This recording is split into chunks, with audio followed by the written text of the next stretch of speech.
recording. Well, thank you. So welcome everyone.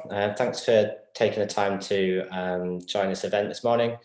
I know that a lot of you probably got a million other kind of Zoom events to go to today and during this week, so I appreciate the time that you're taking to add one more to the list. So this particular event is part of our Elevenses series. So if you haven't joined one of these sessions before, which we do on a monthly basis, they're about various different topics relevant to digital and technology. So we've had a lot of kind of talks around coding languages, had things on Agile, and I think this is the first one of our mini-series on product. So today I'm going to talk to you about how I believe that diversity is the key to building better products. And before I do that, I think it's good to kind of just give an introduction to myself. So I'm James, I'm a senior product analyst here at Untitled. I've been here 3 years now, so initially worked as part of our London office, recently relocated to Leeds.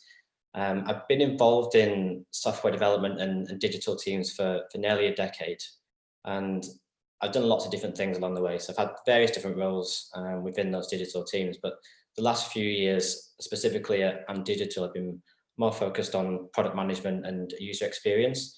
So generally just trying to help our clients build better digital products through the digital transformation.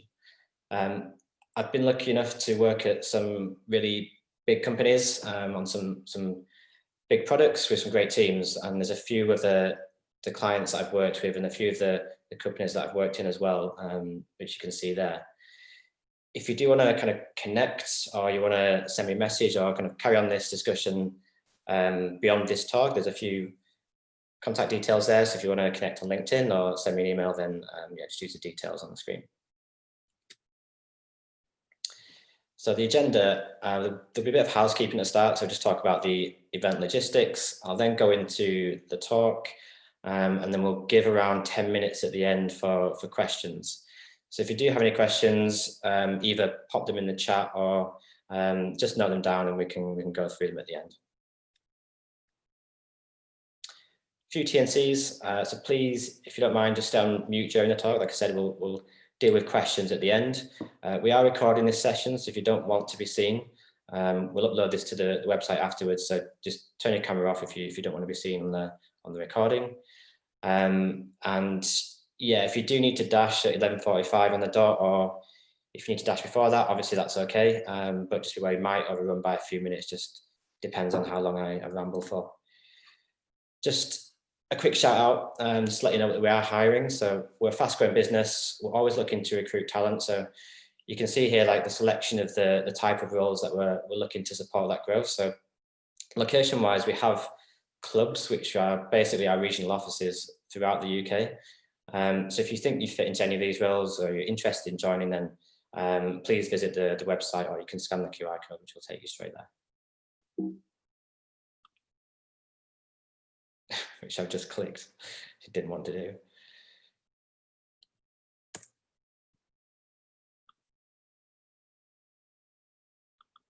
Now I need to try and find my way back to the presentation. Sorry, bear with me. Here we go.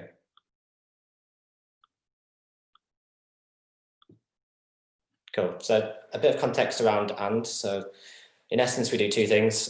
We build digital products for our clients, but what kind of makes us different from most other agencies is that we also help develop our clients' digital capability, while at the same time developing the capability of the employees as well.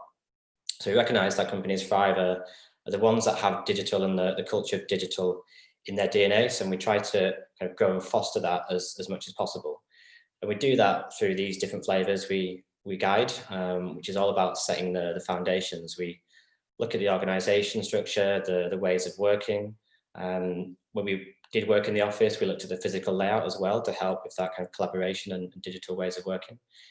And that essentially sets the foundation for what the bulk of our business is, which is working with our clients to build better digital products, so websites, mobile apps, and other applications, while at the same time teaching and upskilling the client's organization through our delivery teams on a day-to-day basis, or through our academy team as well, which specialise in upskilling. if you want to read our code of conduct, we do have that on our website, which you can access there. But essentially, all we ask for is during these online events, just try to be respectful. So basically, just no swearing in the chat. So I wanted to quickly begin by just talking about where the inspiration for this talk came from. So I've always been interested in human psychology and behavior and how we think and interact with each other. And the books that I've read, or most of the books that I read and the podcasts that I listen to are mainly around this theme. So you might have heard of some of these books, you might have read them. They're really good at helping you understand yourself and focusing on self-improvement. But at the same time, they also help you understand other people and their actions. So they're good for people that are building products for other people. So you can understand kind of like their way of thinking and their frame of mind.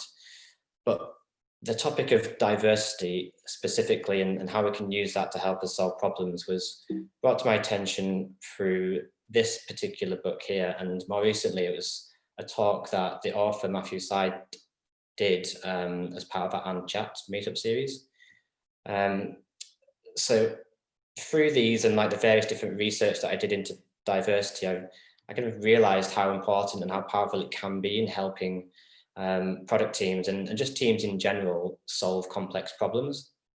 And when you reflect, I reflected back on some of the product teams that I've worked in the past and which ones were the most successful. It tended to be the ones which had this diversity, which had a group of people that thought in different ways. So how can diversity help us to build better digital products? So here's hopefully an interesting question. So if the fastest 100 meters relay team can be made by cloning Usain Bolt, then would the best digital product team be made by cloning Steve Jobs? And I'll do a poll here, but imagine like both of these people are at their peak. So obviously Usain Bolt's not the fastest person anymore, but he was. And Steve Jobs, obviously, he's had better days. But yeah, answer yes or no, and we'll kind of talk through kind of the answers and what I think.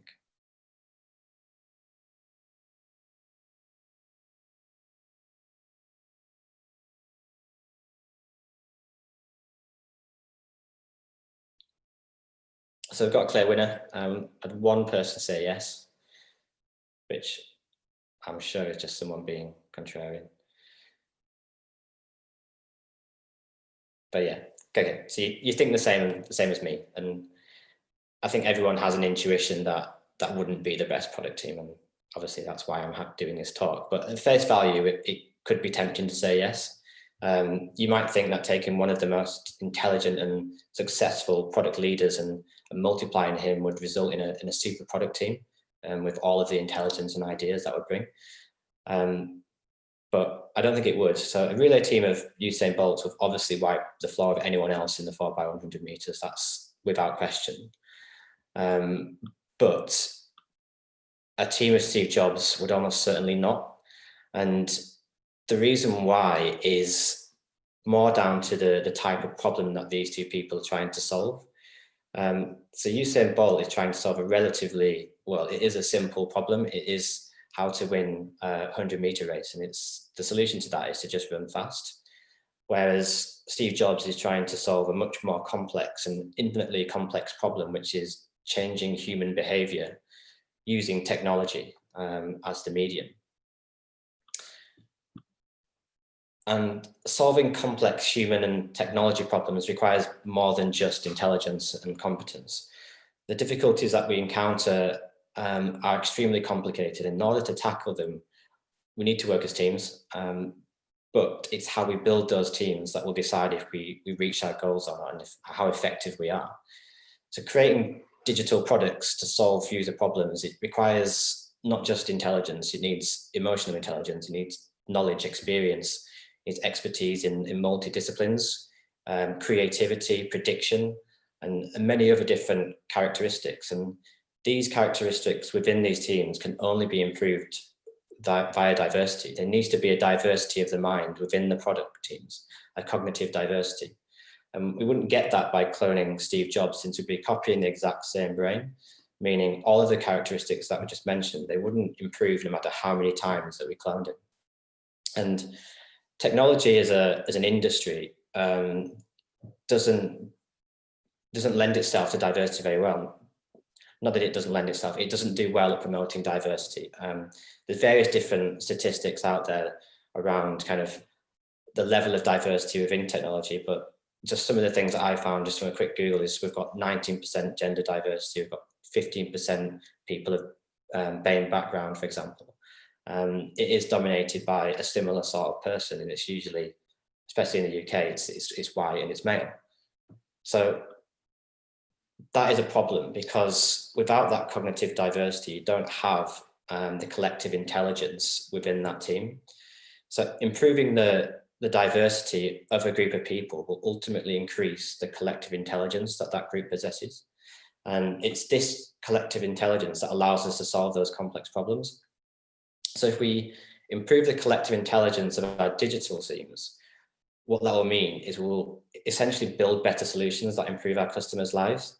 And I suppose the question is, like, what is it about diversity that improves collective intelligence? Like, how does it actually play out in reality? And to explain kind of how it works, I'll go a little bit abstract. So I've taken this visualization from Matthew Syed. So he explains the concept of diversity and collective intelligence really well through this model. So if you can imagine this rectangle here is the problem space. So it represents all of the possible useful ideas, all of the insights, the perspectives, experiences relevant to a particular problem.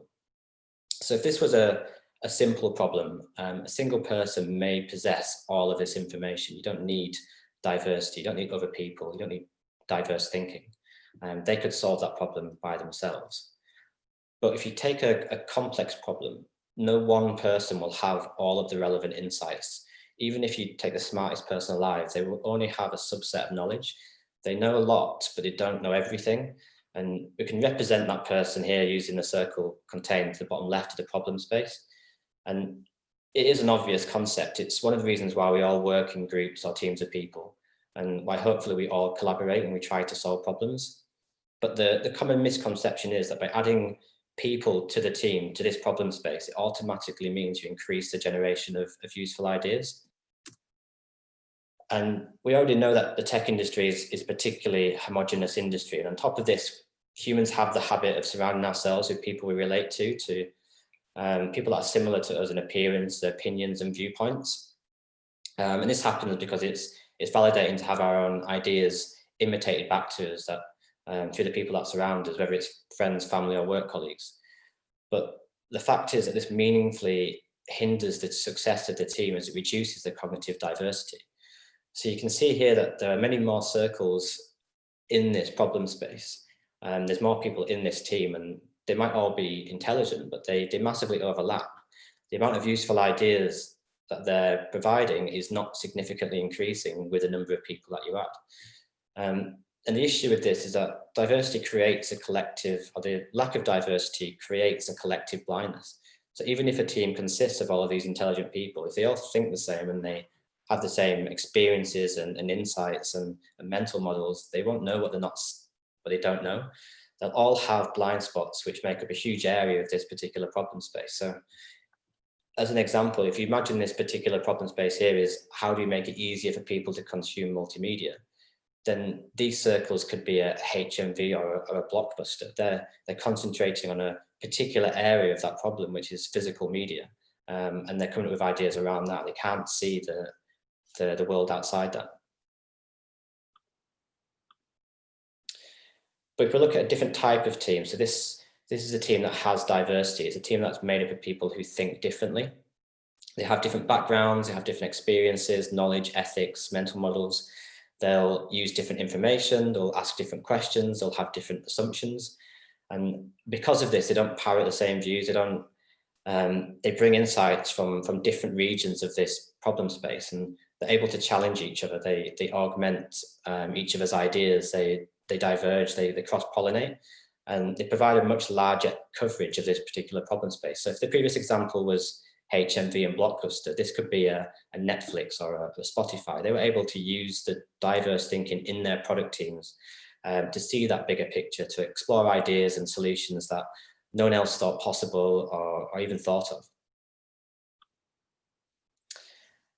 And this area has been researched, there has been experiments. So this particular one here was a team at Columbia University. They set up an experiment where they had two different types of people, or two different types of teams. A homogenous team, which was essentially white, middle-class, university-educated males, and diverse teams, which were multi-ethnicity, there were different genders, there was varying levels of education. And as you would expect, the diverse teams performed better. They solved the complex problems they were provided with 75% of the time compared to 54% of the time with the homogenous teams. But not only that, the way that they worked together was very different as well. So the homogenous teams found it really easy to work together and even enjoyable, mainly because they spent most of the time agreeing with each other. They were really sure of their answers, and they reached a consensus with certainty. Whereas the diverse teams, they did struggle. They found it cognitively demanding. They were uncertain if they had the correct answers, as they were more aware of the complexity of the problem, but ultimately they came up with a better solution. So acknowledging like all of that stuff about how good diversity is, how can we actually create that within our digital teams? And the first thing is fairly obvious, and it is demographics. So it is important to caveat that demographics and different genders, ethnicities, and other differences doesn't necessarily guarantee cognitive diversity. So different genders can think in the same way and they can have similar experiences. But as a generalization, people of different demographics do think differently. It's the best proxy that we have, really. A demographically diverse team is much more likely to have cognitive diversity than a homogeneous one. And the simplest way to have more cognitively diverse teams that think differently, that offer different perspectives, is to be more diverse in our demographic when recruiting. So it means promoting good recruitment practices, mitigating against any unconscious bias that happens through that process, and generally being active in the community to encourage minority groups to pick a career path in product and technology, or whatever industry that you're in. So for example, at And, we run a number of initiatives, and one of the most successful ones is something called Code First Girls, which is aimed at helping support hundreds of females into upskilling and career changes into coding. And we do this as we understand that it's impossible to have a diverse organization and therefore a diverse product team or digital team if the diversity isn't there in the job market to begin with. But it isn't just demographics. To anyone on the call who's from And will instantly recognize what this diagram is. And for those people that are unaware, it's the Hermann Brain Dominance Instrument, which is also known as HBDI. It's a system which is used to measure and describe people's thinking preferences. So everyone that joins And goes through our bootcamp, they take a test during the induction, and as a result of this test and the answers that they give to certain questions, we essentially get given a color which relates to a style of thinking. So I'm blue, so I'm more logical, analytical, fact-based, quantitative. And this isn't to say that's the only way of thinking that you have, but it's the dominant way that you think and the way that you naturally go to, especially under stress. So one of the suggestions that the company behind this model make is that a team shouldn't only be cross-functional in terms of skills, but they should be cross-functional in terms of these dominant thinking patterns. So ideally, you would have representation from all four of these areas of these thinking processes. But the general point is there's other ways to measure cognitive diversity rather than just rely on demographics. So you can use these models to ensure that you have people that think differently. And the last point is we already have diversity in our organizations. So the majority of digital and product teams have a number of different people performing different roles and responsibilities. And while this doesn't necessarily guarantee you cognitive diversity, again, different roles and different responsibilities, they can think in a similar way. They do offer different perspectives. So if you've got a UX designer, obviously they're going to think from a user perspective. If you're a product manager or you're a finance person, you'll be thinking more business and kind of business outcomes and metrics, whereas a developer will be talking around the technology and the actual ability to build these solutions. So the key is to take advantage of these different perspectives and ensure that all of these people are involved and engaged when you're trying to solve problems. And there's lots of different ways to do this, but this particular example on the slide here is from the design sprint, which was made famous by Google. So this takes a group of people with different roles within the business, not just within the digital team. It puts them in a room for a week and takes them all the way from problem to prototyping a solution with users. And it's really effective because it makes use of that cognitive diversity of having all of these people together solving a problem. And it might not be restricted to job roles either. You can be selective with the people that you involve or collaborate with. So rather than asking your friend or someone that you get on with from the marketing team, for example, to join a discovery workshop, you could try to involve people that you might disagree with or you don't have much in common with, and it might make the workshop harder, and it might add more tension, but ultimately it's likely to improve the outcomes that you want because you have that diversity of thinking. I think a point to note here as well is that remote working doesn't lend itself to this as well as it does working in person, so it's a little harder to do this, but there is so many tools out there now which will help you with collaboration. They are only going to get better, that it's still possible to get these people together and collaborate, even if you're working from home. So the last part of this is around strategies to make the most of the diversity that we have. So if we go back to our abstract problems-based example, the first point I want to make is that a diverse team doesn't necessarily make a collective intelligent team. And there are a few caveats and pitfalls to be aware of. And the first one is it's wrong to assume that if you have a diverse team, that they'll be intelligent. The people in your team need to have intelligence that is related to that particular problem space. So in this example here, see the person at the top right, they're hugely intelligent and knowledgeable. They've got a big circle, and they think differently to the rest of your team, but they might work in human resources. And if you're doing a workshop around improving the automated release pipeline of your mobile app, they're not going to be any use. They don't have any useful insights or ideas, or they might have some, but most of it is irrelevant. They don't have the intelligence relevant to that problem. But even if you do have a diverse team full of intelligent people that are relevant to that particular problem, that also doesn't guarantee success. So I'm sure everyone at some point in their career will have been in meetings where you might be nervous because you don't agree with your boss, or you don't feel at ease opposing their ideas, or maybe you've got an excellent idea to give, but you might have a manager and a more confident and dominant colleague, and it's difficult to get your opinion out there and voice the ideas and the insights that you have.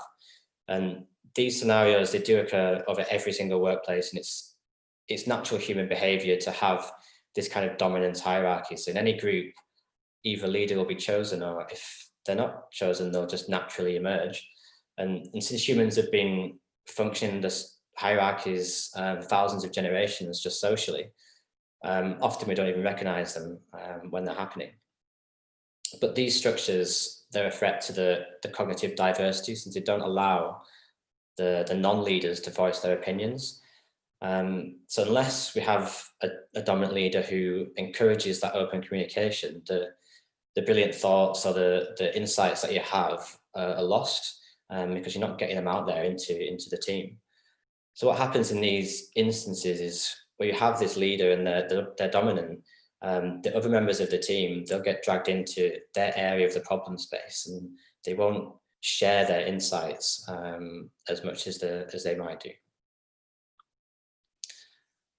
And this is the result. So the team loses the power to offer the diversity that they offer, and they begin to basically parrot what the leader says rather than providing their own ideas. And like I said, this can happen subconsciously or consciously. And it is, again, something we need to be more wary of now that we do work remotely a lot. When you're working remotely, you lose that ability to read body language. So you don't see the visual cues when somebody wants to speak or make a point. And meetings become even more easily dominated by one or two people. So it's really key to be aware of that and try to mitigate against it. And the other point here is around groupthink. So it might not always be a dominant character who is a threat to that diversity and to getting people's ideas and thoughts out of people. It can be due to external pressures. It might be time. You need to get a decision made quickly, or even expertise. So you might, for example, as a product person, you might not feel able to challenge a highly technical member of your team who demands you need to prioritize some technical work, some tech debt. You don't want to have that conflict because you don't feel comfortable or you don't have the knowledge to be able to push back on them. So inevitably in these scenarios, you're going to end up with a form of groupthink where the desire for consensus within the group overrides the common sense to provide alternatives or to critique a position or express an opinion which might not be popular. And this will drive out good decision making and affect the problem solving. So acknowledging that dominance dynamic in this groupthink, what can we do to help mitigate against these and get the benefits of cognitive diversity? So one way of doing this is through creating a workplace which promotes psychological safety. And this is quite a famous study done at Google as an example, which revealed that all of their highest performing teams had one thing in common, and it was this psychological safety, which is essentially the confidence to speak your mind and the belief that you won't be punished when you make a mistake. And it is a really interesting area of study, and it's worthy of talking in its own right, but for brevity and time, essentially if you have the dynamic of psychological safety in your teams, it prevents you from losing the benefits you get from having that cognitive diversity. And the collective intelligence of that team, as people are empowered to share their knowledge and ideas freely. They're not scared of sharing their insights and getting negative responses. The reason I'm not spending too much time on this is, as important as it is, there is another solution to the problem, which is much easier to implement, and it does get kind of similar results. And it's post-it notes, basically. It's not just post-it notes, but they're really important to this particular concept. So everyone uses this technique in some way, but it's extremely effective in preventing dominance dynamics and groupthink. And it's a simple concept, but when solving problems in groups, you break it down to several steps. The first step is allowing people time to document their ideas, think about the problem, gather their insights by themselves. And this is kind of where the post-it notes comes in. So they do that, and then after you've done that individually, you can bring these ideas together and discuss as a group and potentially group them as themes. And this is where you take your individual ideas, you augment them with other people's ideas, and you can cross-pollinate some of the insights. And then if there's any kind of outcomes or decisions to be made, you can democratize that into a decision-making process for the whole of the team. So you usually use something like what this person here is using is like sticky dots to basically vote on the different ideas or the decisions that you need to make. And then you do need a decision maker, but it takes it out of their hands as the dominant person who makes decisions. Everyone has that input. And there is a famous example at Amazon for this. So Jeff Bezos, he asked people to write memos before important meetings, and they spend the first 30 minutes of those meetings in silence reading those memos. And then what they will then do is go around the room from least senior person to Jeff, and they'll talk about those memos, their ideas, their thoughts, and those solutions, and make sure that everyone has a voice and everyone's heard. And the best example I've worked with is, again, the Google design sprint I mentioned earlier. And the whole process there is working alone and then together. And it really kind of gets those benefits of cognitive diversity without those dominance dynamics and groupthink occurring. So last slide, key takeaways. Firstly, homogeneous teams lack collective intelligence. So they lack the ability to solve complex problems or come up with original and successful solutions due to collective blind spots. Secondly, promoting diversity will superpower your products. So your teams and the solutions that you come up with will definitely benefit from cognitive diversity. Well, ultimately, it will mean that you understand your problem space better. You'll come up with more innovative and effective ideas, and you'll deliver more impactful experiences for your users. And then the last point is we must prevent hierarchies and groupthink. Otherwise, we won't be able to allow diverse thinking to thrive. Your highest performing team will be the one that where everyone is able to speak their mind. Collaboration is productive, and no one person dominates with their ideas or decision making. And that's all I've got. So I think we've got exactly 10 minutes to go through a few questions. If anyone's got any, I don't know if anyone's put anything into chat yet, but yeah, just so we do have a few questions. So Jonathan has asked, has pointed out there's quite a few references to books and knowledge on reasoning process, psychology, diversity. How diverse are the book's authors? Good point. Probably not diverse at all. Yeah, I've not really looked into it, but yeah, you're right. I think that's another point. Is like if you are taking some ideas, you do need to make sure that you're taking ideas from a variety of different people and a variety of different perspectives. You don't want to be in a sort of a bubble where you're just kind of doing the same thing I just mentioned there. You're in that kind of, it's not necessarily a problem space, it's more like a knowledge space, and you're just looking at the things that people who are similar to you are saying. Sorry, is it okay if I comment on it? Yeah. Okay.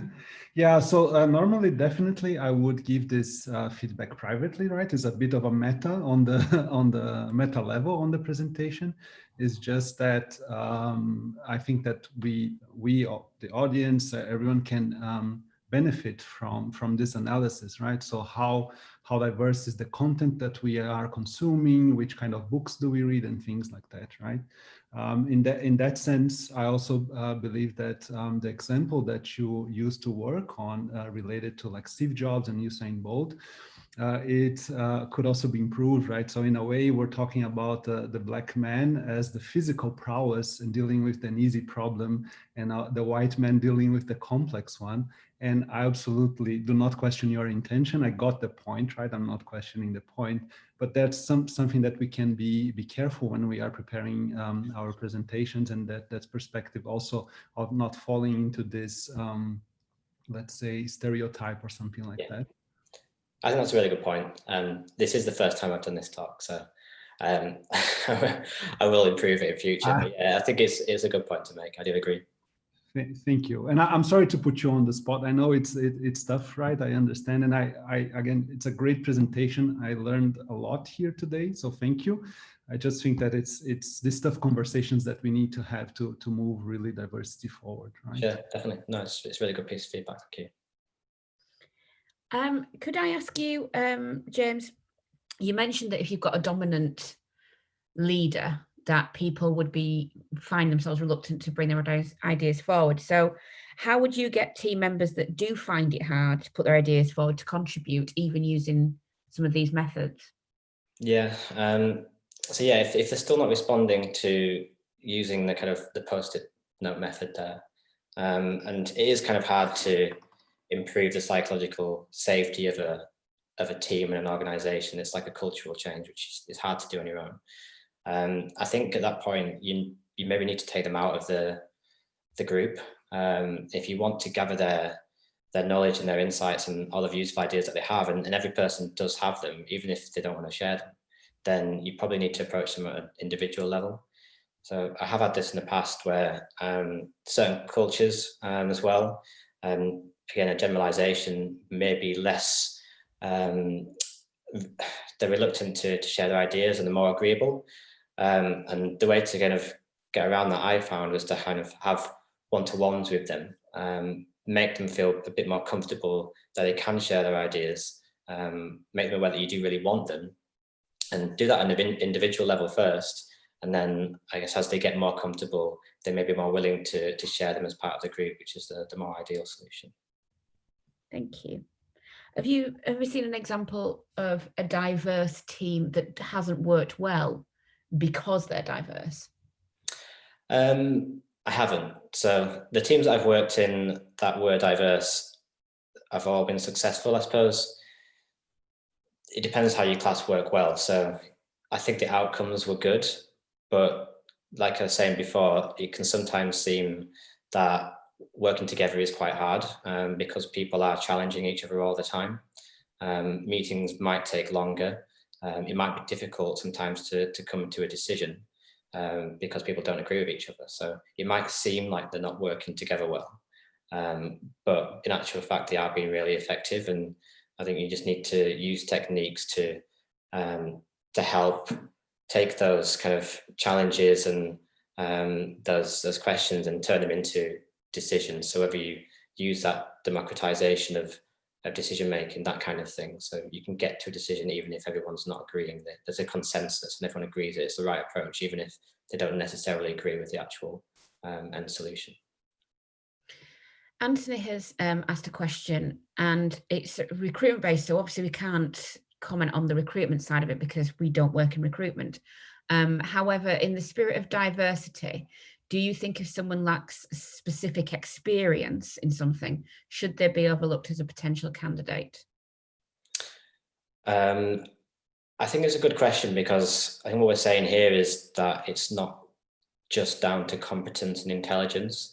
So if you've got two people, they might be equal to each other in competence and intelligence, but one may be more diverse in the way that they think compared to the rest of your team.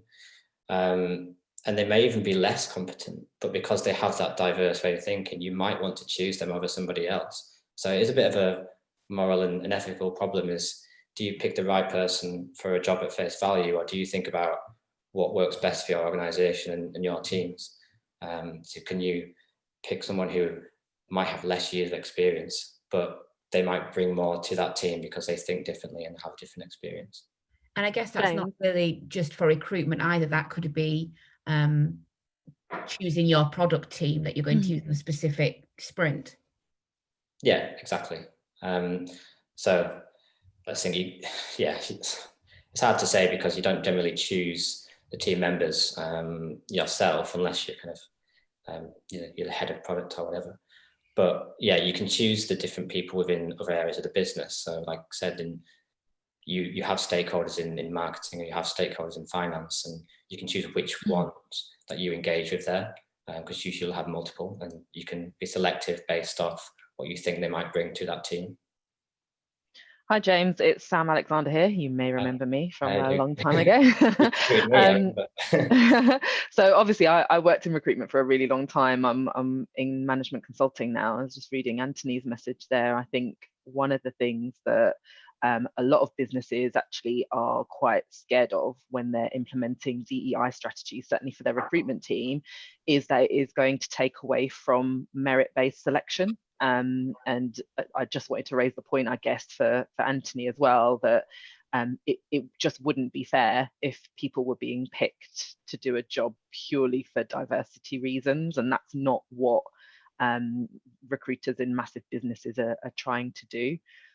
It always should come down to merit and competency, and that's something that's supported by the Equality Act as well. So yeah, I just wanted to point that out. I think it's, if I take the example of South Africa, I visited Johannesburg a few years ago, and they have a system where you earn B points if you hire Black people. And what they've ended up doing is they've created a culture of positive discrimination, because all businesses want to get the most B points and therefore hire the most Black people. So I do think it is a fine balance to strike. We've got a long way to go, but I'd like to think that we're not going to get to the place that Johannesburg is in. Thank you, Sam. That actually helps us as you have the recruitment background and we don't. No worries. I think, it's useful to know that, to make the point that cognitive diversity isn't the same as demographic diversity. So you can still have cognitive diversity in a team full of men, full of white males. They can still think differently. It's not all related to demographics. Does anybody have any other questions for James? Look at this, bang on time. If I am, I would like to comment on the merit based, if that's okay. Would that be okay? Yeah. Okay. No, I think that's also when we talk about merit, there are many ways to look at that, right? And this shows what the organization values. So if you have bonuses for higher sales quota, you made more money and you give someone a bonus, you're showing that organization values that there's merit in that. But for example, what happens with people that put more time into mentoring and coaching, for example? If you do not give bonuses to that, it shows that you're not putting the value into that as well. So there's an underlying conversation of what is merit behind that, which is also super interesting for organizations to have. That's something important, I think. Oh yeah, totally. I think merit is, I think I was mentioning the point that Anthony raised around in the recruitment process, should you be considered if you don't have a certain amount of experience in the spirit of diversity? And I think in the recruitment process, for sure, it has to come down to merit and capability to do the job, whether you've got those skills or whether you've got the potential to develop those skills. But yeah, completely agree with you from the standpoint of internal employees. People should absolutely be looking at merit in a number of different ways, and that's why I go into businesses and advise them on how they should be promoting people and what they should be looking at to make sure that that process is equitable to all underrepresented groups. So yeah, completely agree with you on that one. Thanks, Sam. Thanks, Jonathan. One last question from Jerry. How do you feel about professional thinkers or philosophers who use formal logic to make decisions? What do you mean by that? I don't know what that means. Jerry, do you want to unmute yourself? Hi. Sorry to suddenly arrive in your life unexpectedly. I have an AI and philosophy background, and I guess having surrounded myself with philosophers since about the 14th century, they pride themselves on, as professional thinkers, expert thinkers. If the objective of compiling a large group of people with cognitive diversity is to streamline the thought process, why not just engage professionals? Yeah, if you can do that. But I guess the point here is that you're within an organization, you have a product team. It's not that easy to go out there and get these professionals. You have to work with the people that you have on the ground. Fair point. Thank you. Okay, I think we'll wrap it up there then. Thank you. It was a spirited discussion at the end, not used to those in Elevenses. Just to give you a heads up, there will be the next Elevenses on the 26th of November, and that should be live on Eventbrite by the end of today, and that will be ethical product management. So keep an eye out for that. And I'll just let James finish up. Bill, yeah, I don't think I've got anything else to say. Just thank you for joining, and I hope that was useful. Thank you. It was a great presentation, James.